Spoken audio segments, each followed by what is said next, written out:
Buenas noches.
Buenas noches. Vamos a continuar con la lectura de la gestión del siniestro.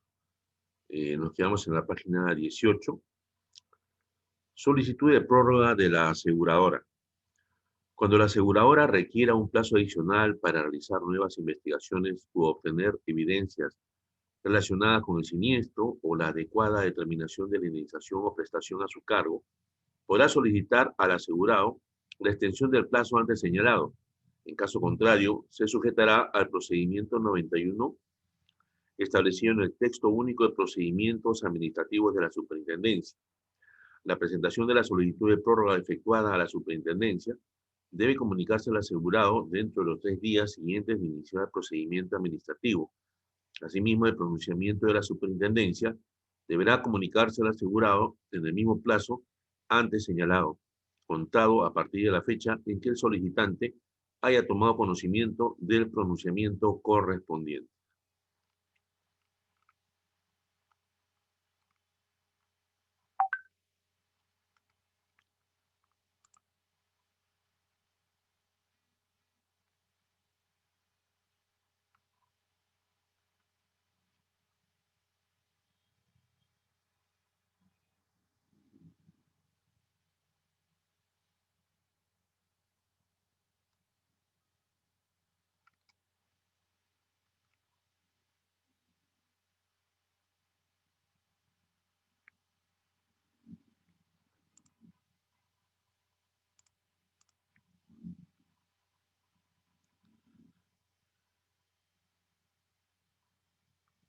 Un dedito, por favor.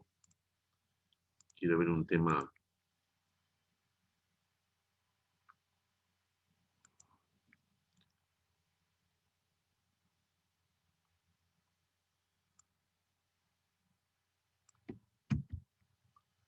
A ver.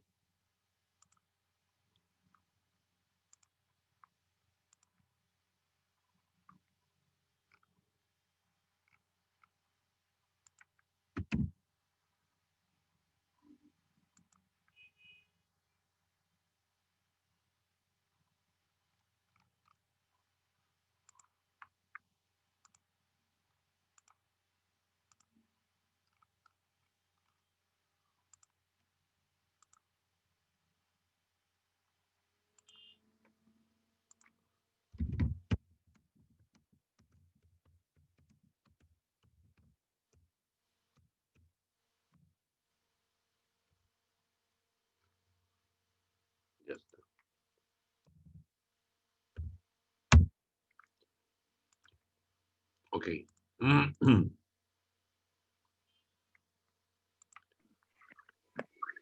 Graciela, Ah, buenas. profesor, buenas noches. ¿Cómo Sí, está? recién puedo ingresar. Sí, mandé un link equivocado que era de otra certificación y ahí pasé la correcta. Ah, ya, Sí. ya, Buenas profesor, noches, gracias. Disculpas. Eric, buenas noches. buenas noches, profesor. ¿Qué tal? Vamos a continuar con la lectura de lo que corresponde a la página 18 de la gestión del siniestro. Solicitud de prórroga de la aseguradora. Cuando la aseguradora requiere un plazo adicional para realizar nuevas investigaciones u obtener evidencias relacionadas con el siniestro o la adecuada determinación de la indemnización o prestación a su cargo, podrá solicitar al asegurado la extensión del plazo antes señalado. En caso contrario, se sujetará al procedimiento 91 establecido en el texto único de procedimientos administrativos de la superintendencia. La presentación de la solicitud de prórroga efectuada a la superintendencia debe comunicarse al asegurado dentro de los 3 días siguientes de iniciar el procedimiento administrativo. Asimismo, el pronunciamiento de la superintendencia deberá comunicarse al asegurado en el mismo plazo antes señalado, contado a partir de la fecha en que el solicitante haya tomado conocimiento del pronunciamiento correspondiente. Consentimiento y plazo de pago de un siniestro. Teniendo como premisa que para pagar un siniestro las compañías deben conocer el monto reclamado, la norma vigente precisa que la aseguradora cuenta con un plazo de 30 días desde que el siniestro queda consentido. Caso contrario, la aseguradora deberá pagar al asegurado o al beneficiario un interés moratorio anual equivalente a 1.5 veces la tasa promedio para las operaciones activas en el Perú, de acuerdo con la moneda pactada en el contrato de seguro por todo el tiempo de la mora. El contratante del seguro, aun cuando esté en posesión de la póliza, no puede cobrar la indemnización o prestación correspondiente, sin expreso consentimiento Profesor, del asegurado, salvo que la póliza esté dada a su favor. profesor, una consultita. Consentido es cuando ya está aprobada, ¿no? La póliza. Cuando O sea, está aprobada la cobertura, ¿no? O sea, cuando ya está totalmente, ya no puede la compañía de seguros esgrimir ninguna exclusión ni ninguna falta de ya beneficio. concluyó, digamos, todo está apto para pagar ya. Claro, consentido es que se haya entregado toda la documentación, la última documentación, a la compañía de seguros, ¿no? Y esta no se haya pronunciado, ¿no? Al respecto, si tiene o no tiene cobertura, ¿ya? Entonces, como dice acá, teniendo como premisa que para pagar un siniestro las compañías deben conocer el monto reclamado, la norma vigente precisa que la aseguradora cuenta con un plazo de 30 días desde que el siniestro queda consentido. Caso contrario, la aseguradora deberá pagar al asegurado o al beneficiario un interés moratorio, ¿no? Entonces, queda consentido es cuando la compañía ya ha recibido toda la documentación, ¿no? Y no se pronuncia, ¿no? Entonces, ese consentimiento queda en automático, dado que no ha cumplido con pronunciarse en beneficio ni en contra de otorgar la cobertura, ¿no? Eso se llama el siniestro consentido, ¿ya? El contratante del seguro, aun cuando esté en posesión de la Profesor, gracias. ok, no puede cobrar la indemnización o prestación correspondiente sin expreso consentimiento del asegurado, salvo que la póliza esté endosada a su favor. Un siniestro es consentido cuando la compañía de seguros aprueba el convenio de ajuste firmado por el asegurado en un plazo de no mayor de 10 días de suscrito. Cuando no existe convenio de ajuste, el siniestro queda consentido cuando la compañía de seguros no se haya pronunciado sobre el monto reclamado en un plazo que no exceda de 30 días, salvo que solicite prórroga para hacerlo, ¿no? Como sabemos, hay seguros en los cuales no interviene un ajustador de seguro, como en el caso de vehicular. Ellos tienen unos ajustadores que van a los talleres y aprueban las reparaciones en los talleres, pero los verdaderos ajustadores son aquellos que ven los seguros de riesgos generales. Entonces, para aquellos seguros que no cuentan con convenio de ajuste, ¿no? Entonces, donde no interviene un ajustador, el siniestro queda consentido cuando la compañía de seguro no se haya pronunciado sobre el monto reclamado en un plazo que no exceda de 30 días, ¿no? Y en el caso donde existe un convenio de ajuste, o sea que está interviniendo un ajustador, el siniestro consentido, cuando la compañía de seguros apruebe el convenio de ajuste firmado por el asegurado en un plazo de no mayor de 10 días de suscrito, ¿ya? Entonces, esas son las dos formas de siniestro consentido. Rechazo de siniestros. El rechazo de un siniestro debe ser fundamentado por la aseguradora, sea que haya actuado con o sin un ajustador, debiendo contar con el respectivo sustento en el expediente del siniestro. Los expedientes de siniestros deben contar con los informes técnicos que se hubieran emitido, los informes de los ajustadores de siniestros, de ser el caso, y además documentos que sustenten la decisión adoptada por la aseguradora. Dichos expedientes deben encontrarse a disposición de la superintendencia cuando ésta lo requiera. La aseguradora debe informar detalladamente, mediante comunicación cursada al asegurado o al beneficiario, según corresponda, a través de los mecanismos y en las direcciones pactadas en la póliza, los motivos que sustenten el rechazo del siniestro, adjuntando copia de los documentos tomados en cuenta para fundamentar su decisión, debidamente suscrita por el responsable del área encargada de evaluar los siniestros. Dicha comunicación debe ser elaborada y entregada al asegurado o al beneficiario dentro de los plazos indicados en el presente módulo según corresponda. La acreditación de la entrega de la información a que se refiere este ítem debe ser conservada por las aseguradoras en los expedientes de siniestro correspondientes. En caso de intermediación de un corredor de seguros, las aseguradoras deben remitir copia de la comunicación de rechazo del siniestro al corredor a efecto que éste cumpla con su obligación de asesoramiento. Rechazo de siniestros, información incluida en la comunicación de rechazo del siniestro. La comunicación de rechazo del siniestro debe contener información sobre los mecanismos de solución de controversias a los que pueda acudir el asegurado o el beneficiario.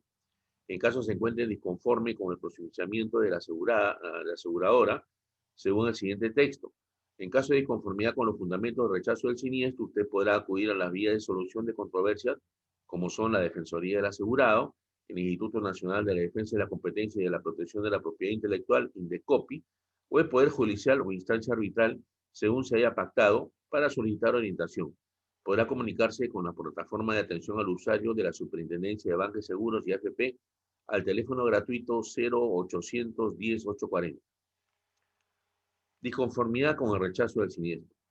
Si el asegurado o el beneficiario no están conformes con los fundamentos utilizados por la aseguradora para sustentar el rechazo del siniestro, podrá presentar un reclamo ante la aseguradora de conformidad con la circular número G184 del 2015 de servicio de atención a los Hola, usuarios. profesor.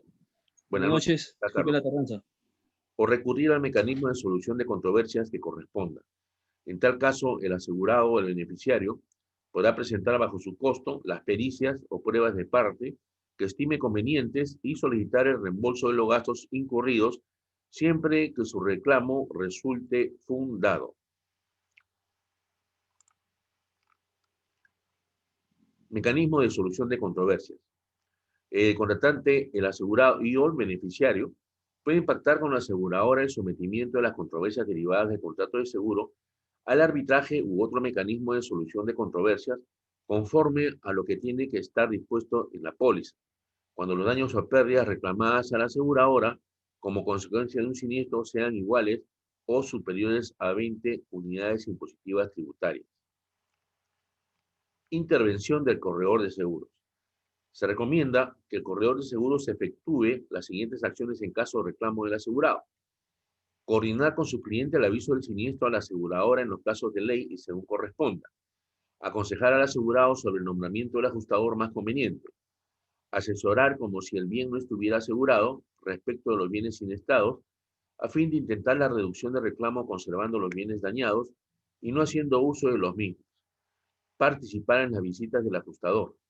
Verificar que el asegurado cumpla con alcanzar al ajustador toda la documentación e información solicitada por éste. Hacer seguimiento al proceso de liquidación y o pago del siniestro. Elaborar un nuevo plan de acción para prevenir hechos similares y nuevas garantías al contrato. Para ello, puede valerse de la experiencia del ajustador nombrado. Situaciones de infraseguro y sobreseguro. Aunque estos temas han sido tratados en el módulo 1, es importante recordarlos en este punto. Se entiende por sobreseguro o supraseguro cuando la suma asegurada es superior al valor real del bien asegurado. En una situación de infraseguro, la suma asegurada es inferior al valor del interés asegurado.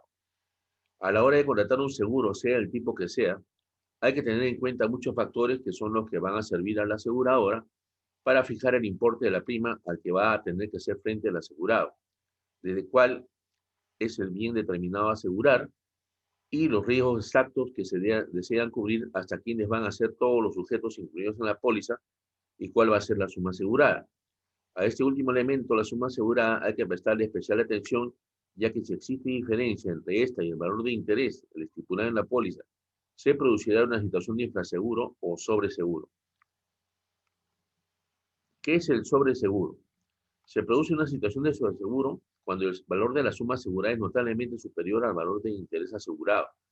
Es decir, cuando el capital asegurado es mayor que el valor realmente que tienen los bienes para los que se ha suscrito dicha póliza. El asegurado que haya caído en esta situación sale perjudicado, ya que durante el tiempo que ha estado sobreasegurado ha estado pagando una prima superior a la que le corresponde para el bien que estaba protegiendo. Y además, en caso de siniestro, la compañía indemnizará el daño efectivamente causado tal y como recoge la ley del contrato. Si se liquidara un siniestro sobre el sobreseguro, el asegurado recibiría una indemnización superior al valor del bien asegurado y estaría obteniendo un beneficio en vez de un mero resarcimiento por el daño sufrido, que es el objeto del seguro. Si el sobreseguro se ha producido como consecuencia de la existencia de mala fe por parte del asegurado, entonces el contrato será ineficaz.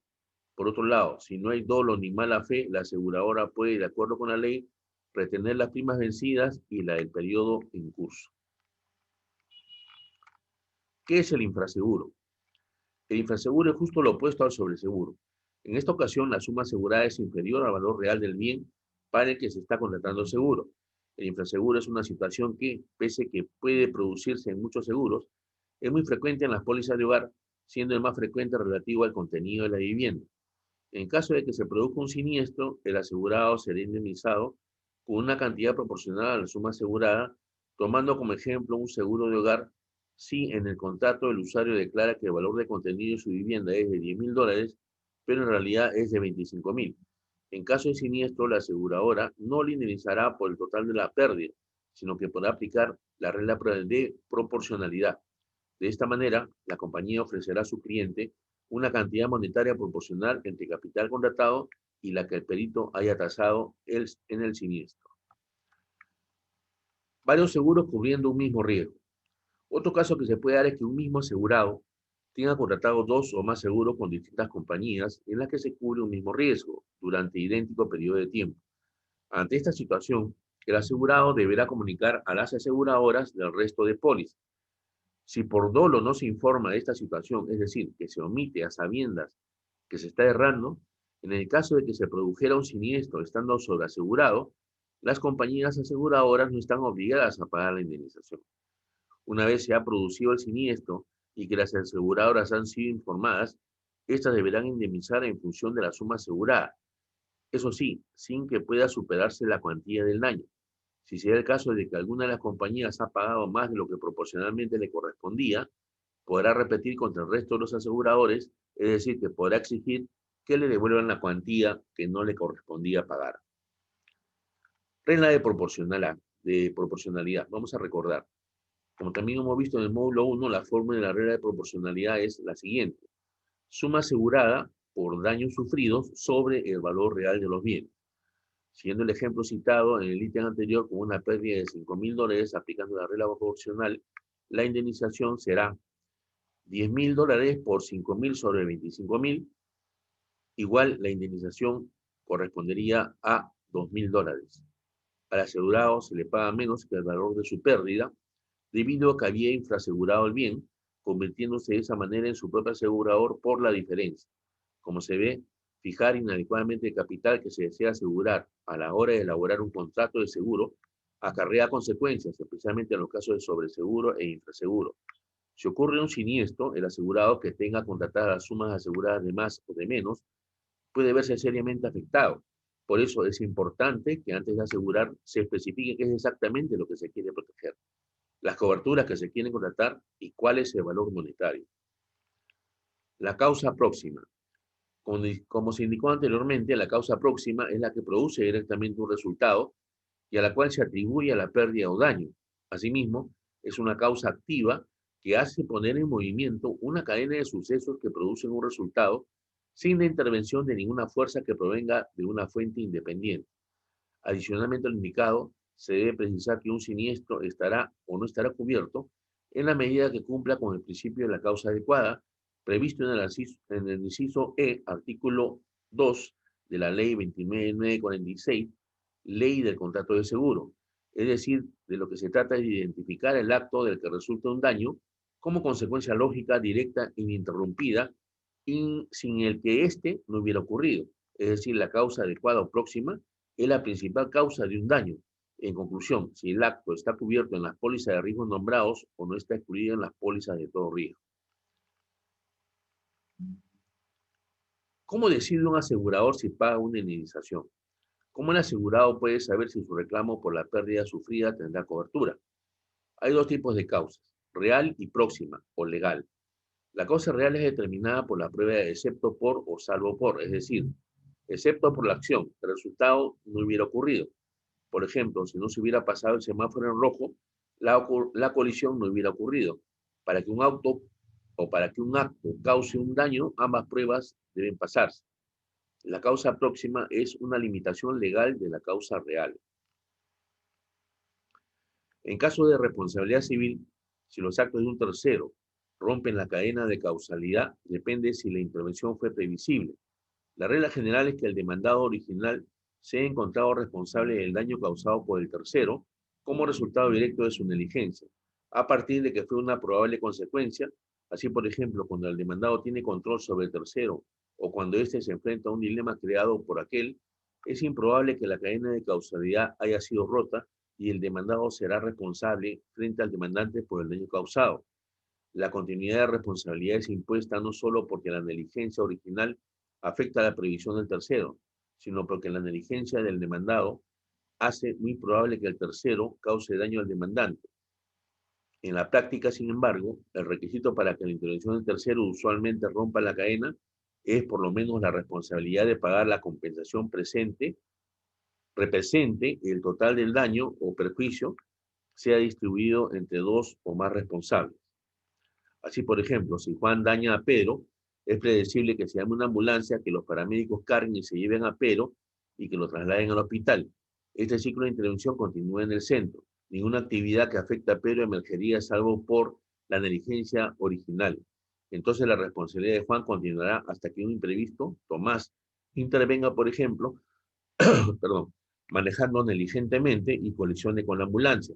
O el paramédico o alguien del equipo del hospital sea tan negligente que constituya una nueva causa del acto.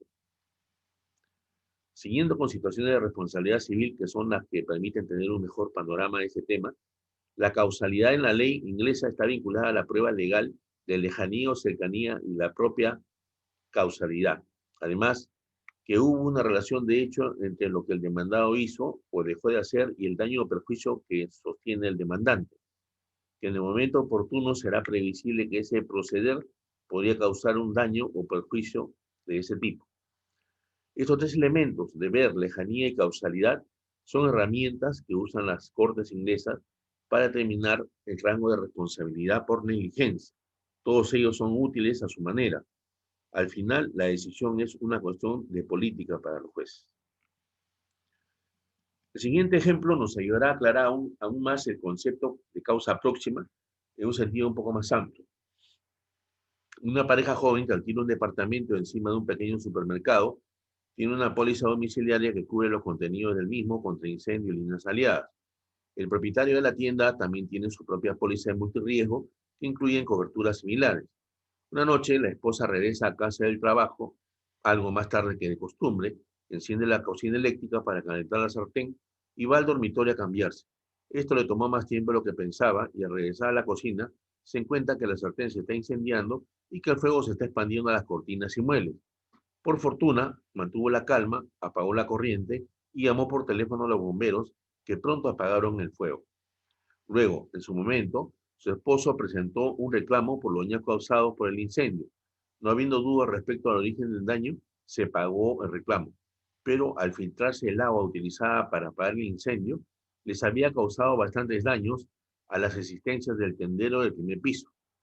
Para presentar un reclamo por estas, si tenemos en cuenta que los daños los causó el agua y no el incendio, suponiendo que no cuenta con la cobertura de daños por agua, a la luz de esta doctrina, la respuesta es que él puede reclamar bajo la cobertura de incendio de su póliza porque la pérdida se debió directamente a esto. En otras palabras, la causa adecuada o próxima de su pérdida fue el incendio, aunque el daño lo causara el agua, por lo que tiene derecho a cobrarle la indemnización a su asegurador. En teoría, la doctrina es bastante sencilla. La pérdida debe surgir de forma directa y de un riesgo asegurado, o ser el resultado de una cadena directa de acontecimientos que se inicien con el mismo. Quizás un ejemplo más gráfico sea una hilera de fichas de dominó paradas y suficientemente juntas de tal manera que si se cae la primera, derrumbará la siguiente y así de forma sucesiva. Si el primero es un riesgo asegurado y este causa el siguiente, estableciendo una cadena, la pérdida estará cubierta bajo la póliza. Un incendio o cualquier otra pérdida que puedan ocurrir como consecuencia de un riesgo excluido por la póliza, pero se sigue aplicando la misma doctrina. ¿Cuál fue la otra o cuál fue la causa directa? ¿Ha habido una interrupción en la cadena? Ya en un caso ocurrido en 1908, el juez dio una definición que todavía se cita, de lo que se constituye causa próxima, que coincide básicamente con lo que en nuestro derecho es la causa adecuada. Dijo, la causa próxima es la causa eficiente y activa que pone en marcha una cadena de acontecimientos que producen un resultado sin intervención de alguna otra fuerza y que se iniciara y trabajara activamente originada en una fuente nueva e independiente. Jurídicamente, para que una conducta sea causa adecuada de un daño, es necesario que dos aspectos.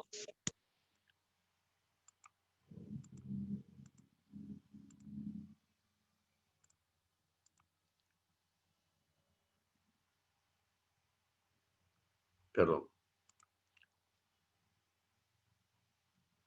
Un factor inconcreto debe entenderse en el sentido de una relación de causalidad físico-material, lo que significa que en los hechos de la conducta debe haber causado daño, es decir, el daño causado debe ser consecuencia fáctica o material de la conducta antijurídica del autor. Sin embargo, no basta la existencia de este factor, pues es necesaria la concurrencia del factor in abstracto para que exista una relación de causalidad adecuada. Este factor se entiende como la conducta antijurídica abstractamente considerada de acuerdo con la experiencia normal y cotidiana, es decir, según el acontecimiento ordinario de los acontecimientos debe ser capaz de producir daño. Si la respuesta es negativa, no existirá una relación causal aun cuando se hubiere cumplido con el factor inconcreto. En consecuencia, es necesaria la concurrencia de los dos factores para que se configure una relación de causalidad adecuada.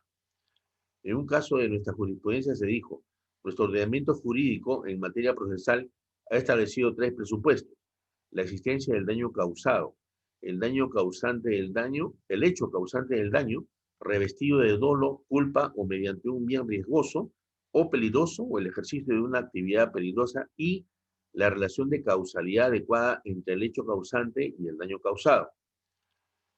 Causalidad adecuada en el Perú. En el Perú han sido recogidos por el artículo 1985 del Código Civil de 1984 en la gestión de responsabilidad civil extracontractual. Para que una conducta sea causa adecuada de un daño es necesario que concurran dos aspectos. Un factor inconcreto debe entenderse en el sentido de una relación de causalidad física o material, lo que significa que en los hechos la conducta debe haber causado daño, es decir, el daño causado debe ser consecuencia fáctica o material de la conducta antijurídica del autor. Sin embargo, no basta la existencia de este factor, pues es necesaria la concurrencia del factor inabstracto para que exista una relación de causalidad adecuada. Este factor se entiende como la conducta antijurídica abstractamente considerada de acuerdo a la experiencia normal y cotidiana.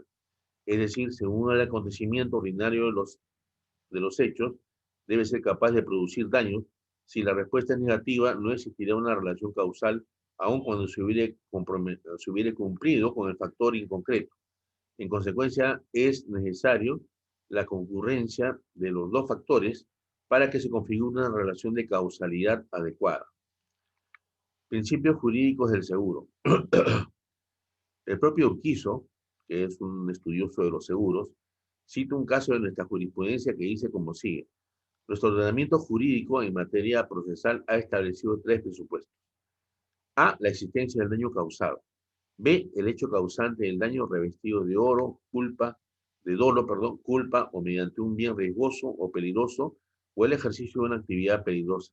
Y la relación de causalidad adecuada entre el hecho causante y el daño causado. Ejemplo de siniestro, responsabilidad civil. Una pérdida podría tener su origen en la negligencia no del asegurado, sino de un tercero o de una persona que esté a su servicio. Responsabilidad civil vicaria, que es una responsabilidad legal indirecta. Por ejemplo, la responsabilidad de los subordinados o de los padres por los actos de los hijos menores de edad que viven bajo su custodia. Así tenemos que un electricista, al estar haciendo una reparación, podría producir un cortocircuito y un consiguiente incendio. Y el propietario del inmueble reclamaría bajo su propia póliza, domiciliaria o de incendio, y sus aseguradores tendrían que indemnizarlo. Como es sabido, legalmente el propietario tiene el derecho a demandar al electricista por negligencia y cobrarle. Pero a partir del nombramiento, ¿no?, del principio de indemnización, no puede cobrar dos veces por el mismo daño, y si la aseguradora le ha indemnizado la pérdida, se subroga y tiene derecho de cobrarle al negligente, en este caso, al electricista. Un ratito, por favor. Ok. Máxima buena fe.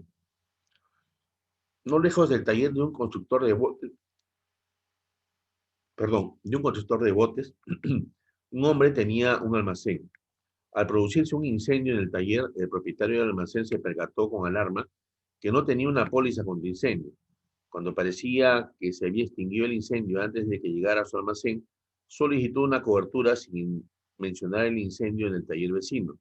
Por desgracia, el fuego no había sido completamente extinguido y 2 días después se volvió a encender y se extendió al almacén. No tan preocupado porque ya tenía una póliza, se apersonó al asegurador y representó su reclamo. Mas a este su proceder no le pareció muy transparente, ya que al revisar la documentación comprobó que no había mencionado el incendio ocurrido 2 días antes. Por lo tanto, se negó a aceptar el reclamo, alegando que no se había revelado un hecho relevante, es decir, que su decisión de otorgar el seguro habría sido diferente si le hubiera proporcionado la información respecto al incendio anterior.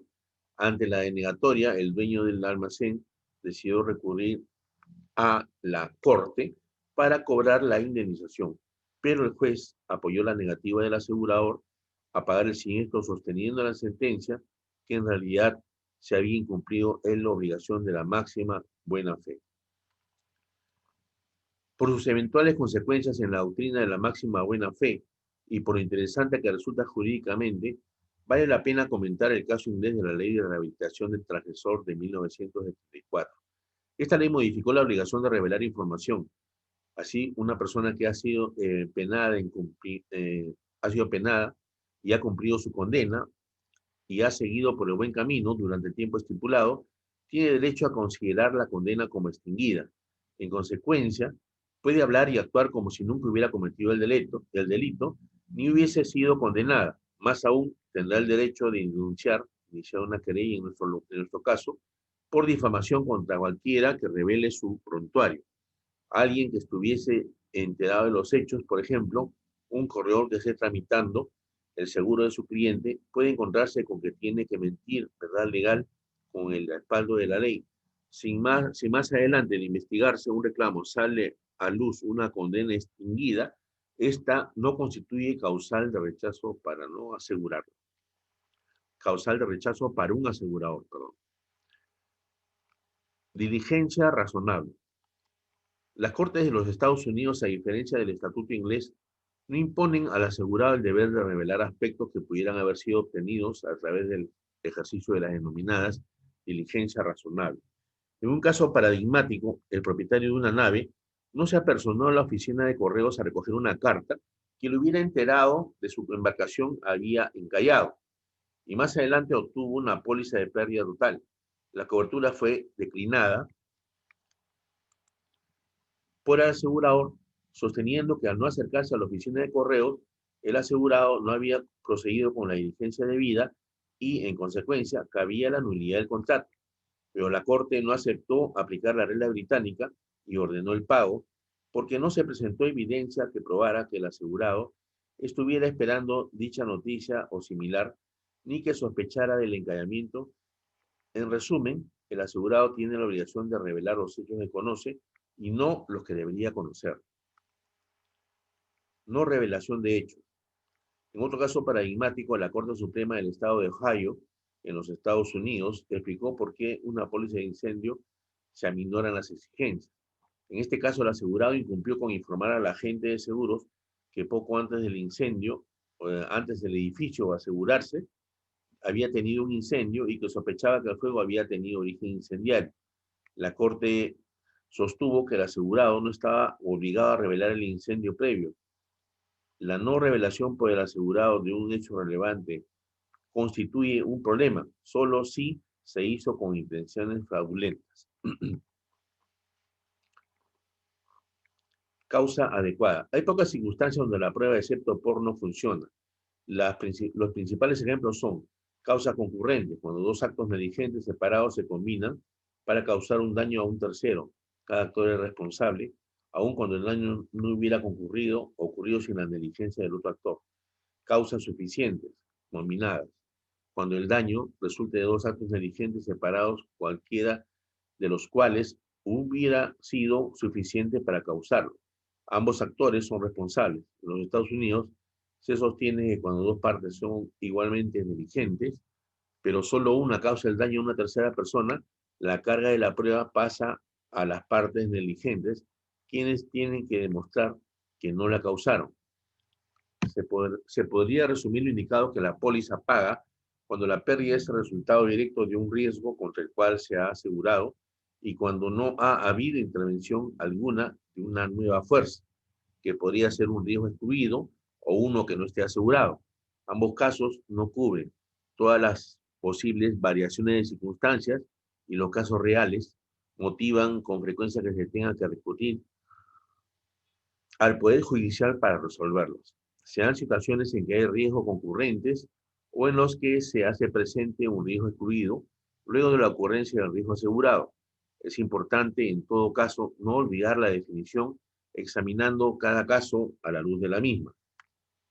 Observación de las cláusulas de garantía, prescripciones de seguridad o medidas de prevención.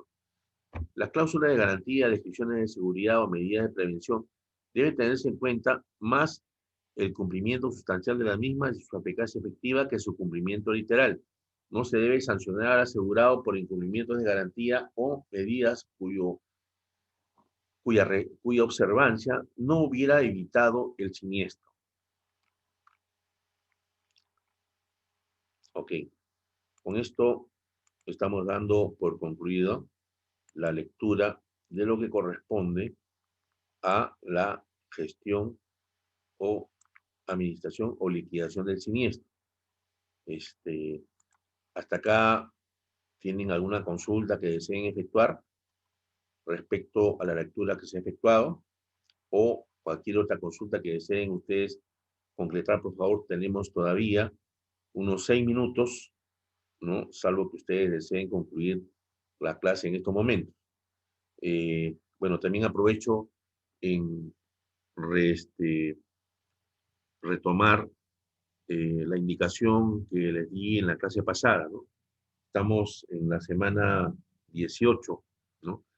Nos faltan ya 3 semanas para llegar a la semana 21, semanas en las cuales vamos a empezar a efectuar, se va a proceder a tomar cada semana un solo ejercicio que demora 3 semanas para realizarlo, ya, de un slip de seguros para una empresa, para una compañía agropecuaria.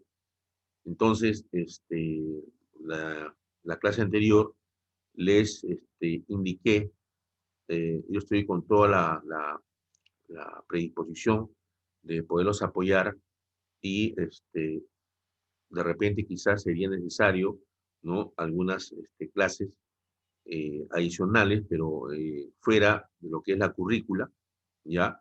Para que ustedes puedan entender lo que se pide y cómo tienen que ir desarrollando semana a semana este ejercicio. Entonces, en esos fines de semana, básicamente podría ser el día o los días sábados, ¿no? Que podríamos intentar tener reuniones, ¿no? Para que pueda ir avanzando con la resolución de esos ejercicios, ¿ya? Si ustedes están de acuerdo, por favor, indíquenmelo ahora para ya ir tomando las providencias del caso e ir separando esos fines de semana, ¿no? Y no tener ningún inconveniente posterior. Quisiera sus opiniones al respecto, por favor.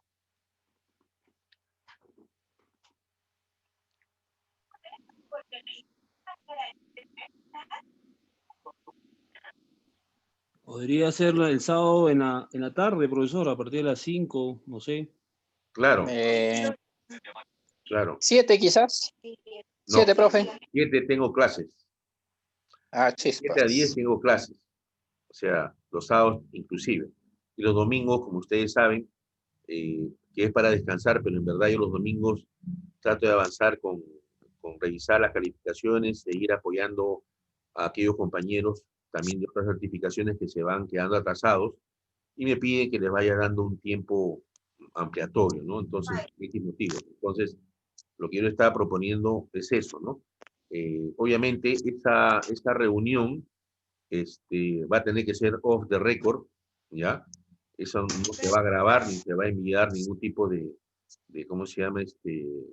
De aviso al grupal, ¿ya? Dado que eso no está contemplado. Pero esa es una parte que yo les estoy extendiendo hacia ustedes para que puedan comprender las resoluciones de estos ejercicios.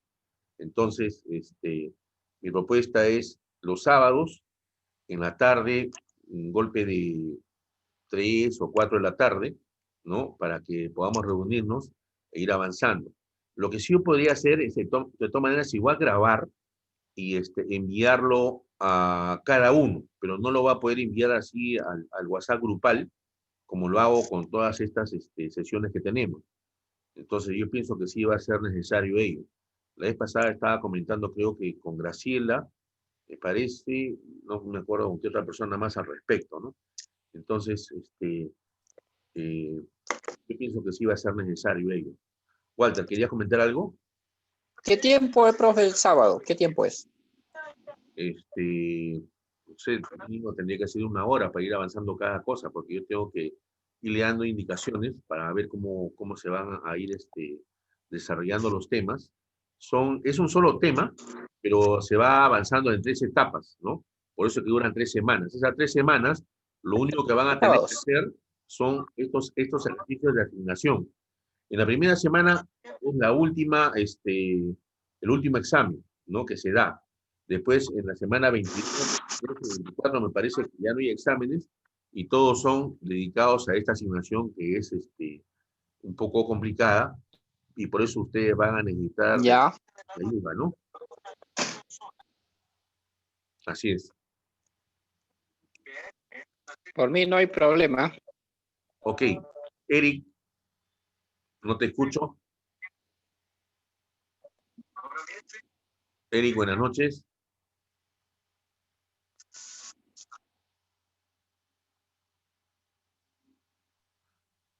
Solo buenas noches. Estoy escuchando, sí, ¿Sería factible para el día sábado, como usted dice, 3 a 4 de la tarde?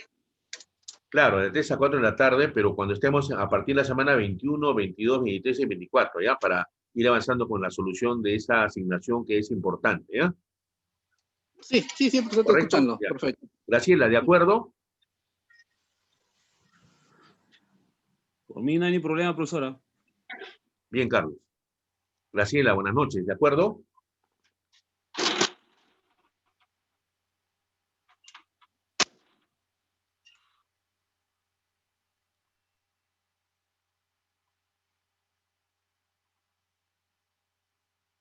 Ok, parece que ha pedido un stop, Graciela, pero bueno, iba a ver esta grabación y voy a pedirle que por favor me confirme. Ok, chicos, ya me queda menos de un minuto. Les agradezco su atención. Cuídense mucho y ya nos